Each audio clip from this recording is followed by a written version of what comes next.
जो भैंस या भैंसे की कुर्बानी को नाजायज़ करार देते हो, ज़रा बताओ कि गाय जिसे हम कहते हैं उसकी ज़कात पड़ती है तो कितनी गायों पर ज़कात पड़ती है। फिर हम अगला सवाल करते हैं कि हज़रत अब बताइए, किसी के पास गायें ना हों, भैंस और भैंसे हों, तो क्या उनकी ज़कात पड़ेगी या नहीं? तो वो खुद कहते हैं जिस तरह की ज़कात लाजम होती है गायों पर, उसी अदद के तौर पर अगर भैंस या भैंसे हों तो उनकी ज़कात पड़ती है। वो भी राय खुदा में देना होता है।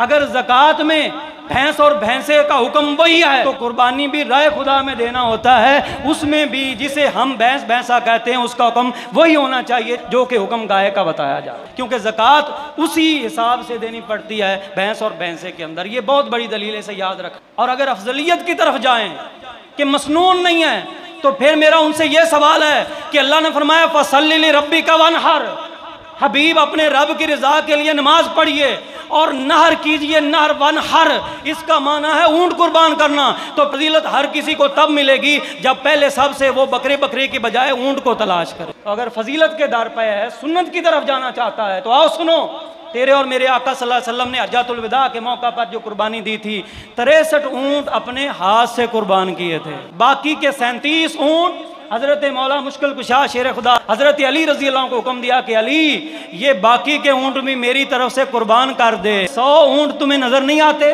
बकरा नजर आ गई है। और अगर हम ये सवाल करें कि नबी अलैहिस्सलाम ने गाय ज़िबा की हो तो इसकी दलील दो, तो फिर क्या जवाब होगा? ऊंट की तो दलील हमने दे दी है कि नबी अलैहिस्सलाम ने 1 2 नहीं 3 नहीं दर्जन नहीं 100 ऊंट कुर्बान किए। तो अगर फजीलत और सुन्नत की शैदाई हो इतने ज़्यादा कि गाय और भैंस पर आकर तुम्हें सुन्नत याद आती है, तो ऊंट की कुर्बानी कर यार, ताकि तुझे सुन्नत नबवी के अदा करने का सवाब मिल जाए।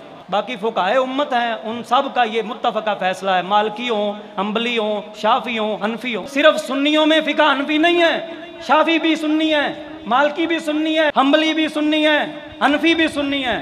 उन सारे सुन्नी फुक़हा का मुत्तफ़क़ा फ़ैसला है, सबका इस बात पर इत्तेफाक है कि अल जामूस नौ मिनल बकर, जैसे उसके अंदर ज़कात पड़ेगी वो ज़कात देनी पड़ेगी, इसी तरह कुर्बानी के मामले में भी इसकी कुर्बानी जायज़। हाँ, अगर कोई बज़ेद हो कि हमें हदीस दिखाओ, तो इंशाल्लाह मैं हदीस भी दिखा दूंगा जिसमें भैंस या भैंसे की कुर्बानी का जिक्र होगा। रहेगी ये बात कि कुछ कहते हैं नील गाय भी तो गाय होती है, हरन भी तो हलाल होता है। उनके लिए मैं ये अर्ज़ करूँगा कि जानवरों की 2 किस्में होती हैं। एक जानवर वो जो पालतू होते हैं, दूसरे वो जानवर जो वैसी जंगली जानवर होते हैं। नील गाय जंगली जानवरों में शुमार होती है। ये जो भैंस है इसे घरेलू पालतू जानवर कहते हैं। बहीमातुल अनआम का जो लफ्ज़ है उसका माना भी इसके ऊपर सच्चा आता है, यानी बेजुबान खुर वाला जानवर जिसका दूध गोश्त हम इस्तेमाल करते रहते हैं उसे बहीमातुल अनाम कहते हैं। जब आम दिनों में दूध और गोश्त इस्तेमाल करने में कोई प्रॉब्लम नहीं है तो फिर उसकी कुर्बानी देने में उन्हें कोई दिक्कत दुश्वारी नहीं होनी चाहिए।